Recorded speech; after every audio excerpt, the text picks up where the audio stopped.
धनक value research के podcast में आपका स्वागत है। आप सुन रहे हैं फर्स्ट पेज कॉलम, जिसको धीरेन्द्र कुमार ने लिखा है। सट्टेबाजी निवेश नहीं। गिरते हुए बाजार के सबसे नीचे पहुंच जाने पर निवेश करने का लालच बहुत बड़ा होता है, मगर अक्सर मूर्खतापूर्ण साबित होता है। इक्विटी मार्केट में हर दिन खरीदने और बेचने वालों के बीच मुकाबला होता है, लेकिन शायद ही कभी यह लड़ाई इतनी एक तरफा होती है जितनी इस साल 4 जून को हुई, जब इंडेक्स एक साथ 9% तक गिर गए। इस तरह के किसी भी दिन की तरह बेचकर भागने की कोशिश करने वालों में भगदड़ मची हुई थी। हालांकि कुछ लोगों ने 19वीं सदी के ब्रिटिश फाइनेंसर नाथन रोथस्चाइल्ड की कही बात पर ज्यादा ध्यान दिया। खरीदने का समय तब होता है जब सड़कों पर खून बह रहा हो। या शायद उन्हें वॉरेन बफे का ध्यान आ गया, जिन्होंने कहा था कि निवेशकों के लिए यह समझदारी की बात है कि जब दूसरे लालची हो तो डरें, और तभी लालची बने जब दूसरे डरे हुए हों। जो भी हो, असल में ऐसे कई निवेशक थे जिन्होंने बाजारों द्वारा पेश की जा रही कम कीमतों पर खरीदारी का फैसला किया। यहां तक कि कई म्यूचुअल फंड निवेशकों ने भी इस सौदेबाजी में कूदने का फैसला लिया और उस दिन के कम एनएवी पर हाथ साफ करने के लिए ऑनलाइन ऐप पर अपनी खरीद के ऑर्डर आनन फानन में डालने की कोशिश की। हालांकि सुनने में आया कि ऑनलाइन फंड के इन्वेस्टमेंट सिस्टम में किसी तरह का झोल था, जिसके चलते बहुत से निवेशकों के ऑर्डर में देरी हुई। नतीजा यह हुआ कि कई निवेशकों के हाथ 4 जून के एनएवी के बजाय 5 जून का एनएवी आया, जो आमतौर पर ज्यादातर इक्विटी फंड्स के लिए करीब 3% ज्यादा था। दरअसल म्यूचुअल फंड में ऑनलाइन निवेश करना एक मल्टी डायमेंशन का डिजिटल बैले डांस है, जिसमें यूजर का app, bank, clearing house, BSE star system, mutual fund और उसका रजिस्ट्रार सभी शामिल होते हैं। लगता है 4 जून को इस चेन के कुछ हिस्से धीमे हो गए थे और कई निवेशक उस दिन के एनएवी पर अपने निवेश में प्रवेश नहीं कर पाए।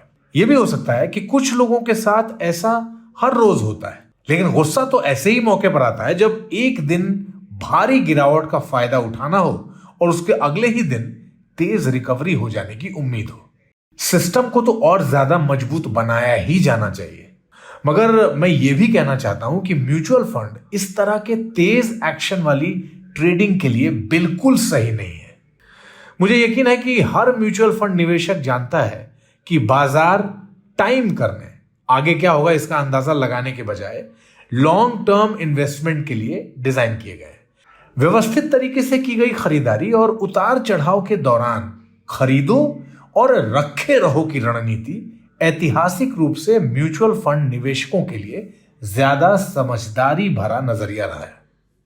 जो लोग थोड़े से अरसे में बाजार के उतार चढ़ाव का फायदा उठाना चाहते हैं, उनके लिए निवेश के दूसरे तरीके जैसे डेरिवेटिव बेहतर या बदतर रहेंगे। हालांकि 4 जून को जिन निवेशकों पर असर पड़ा, उनके लिए सिस्टम की गड़बड़ी काफी निराश करने वाली थी, लेकिन यह एक रिमाइंडर का काम करता है कि म्यूचुअल फंड धीरज से पूंजी कमाने के लिए है, अफरा तफरी वाली ट्रेडिंग के लिए नहीं। दिन के अंत में कम कीमत पर खरीदने और ऊंची कीमत पर बेचने की कोशिश एक आकर्षक खेल लगता जरूर है, मगर इसमें जीतना मुश्किल हो जाता है। ज्यादातर म्यूचुअल फंड निवेशकों के लिए एक बेहतर रणनीति होगी कि वे सही एसेट एलोकेशन, नियमित निवेश और हर रोज बाजार की चाल के आधार पर ओवर ट्रेडिंग के लालच से दूर रहें। इक्विटी आधारित म्यूचुअल फंड एक ऐसी एसेट क्लास है जो बरसों और दशकों तक चलती है। इस पैमाने पर एक दिन की चाल इतनी मायने नहीं रखती, भले ही आप खुद को यकीन दिला लें कि नहीं, ये तो मायने रखती है। मगर सोचिए, क्या आपके पास एक दिन में इतना निवेश करने लायक कैश है कि आप अपने जीवन में कोई मायने रखने वाला बड़ा बदलाव ला सकें? बाजार के निचले या ऊपरी पॉइंट को पकड़ने की कोशिश करना समझ में आता है, लेकिन अक्सर व्यवहारिक तौर पर यह बेकार ही साबित होता है। अत्याधुनिक तकनीक और लाइव मार्केट डेटा पाने वाले पेशेवर ट्रेडरों के लिए भी एंट्री और एग्जिट का सही समय तय कर पाना बड़ा मुश्किल होता है। रिटेल म्यूचुअल फंड निवेशक के लिए तो यह काम और भी दुरा हो जाता है।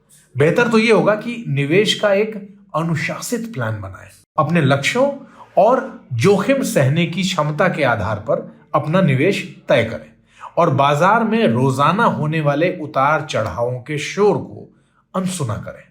हो सकता है कि कम एनएवी पा जाना मनोवैज्ञानिक रूप से उत्साहित करने वाला हो, लेकिन कुल मिलाकर यह अर्थहीन है। जो निवेशक ऐसा कर पाते हैं वो वास्तव में लालची होते हैं, जबकि दूसरे ऐसे लोग डरे हुए होते हैं जो कीमतें कम होती है तो खरीदते हैं, लेकिन उतार चढ़ाव के दौरान निवेश में बने रहते हैं। शायद जोश में आकर की जाने वाली ट्रेडिंग को रोकने वाली सिस्टम की गड़बड़ी कुछ लोगों के लिए एक वरदान साबित हुई हो।